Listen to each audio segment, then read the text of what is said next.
I wrote Apple Pie 4th of July because my parents actually did own a mini mart that sold Chinese food to go.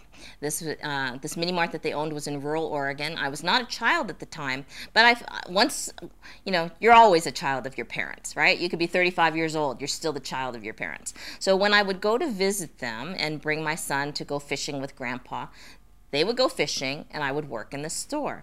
And so I spent a fair amount of time in this store. And one day, well, it happened to be 4th of July, 1996, I called my father, and he answered the phone, Tri-City Market, so I knew he was at the store. He had the same phone number for the house and for the store. So, Tri-City Market, I said, "Hi, Tri-City Market. Pretty slow today, huh?" And he said, "Oh, no, it's busy." It was the 4th of July, right? He said, "It's busy." I said, "Ice? Matches?" Because I was thinking, well, people are having barbecues, what do they need? He said, "Oh, no, Chinese food." I said, "Chinese food? Hello?" And I actually said to him, "Hello, do you know what day it is today? This is the 4th of July, an all-American holiday. People are cooking burgers, hot dogs, and you're cooking Chinese food." And he said, "Yeah, and it's busy. I gotta go. Bye." And he hung up the phone.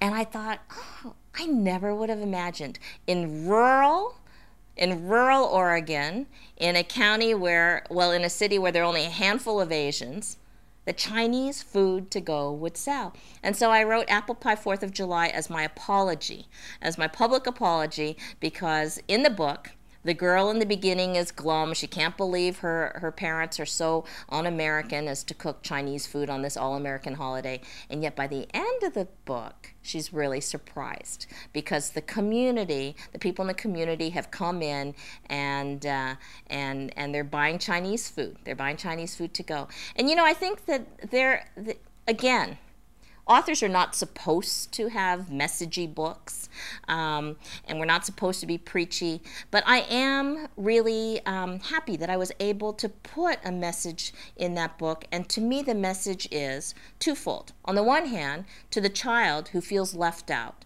and it doesn't have to be to a child who feels left out because she's Chinese, all right? But to a child who feels left out, the message is, look around. Look around. Maybe you're not as quite as alone as you think. Maybe you don't really stick out.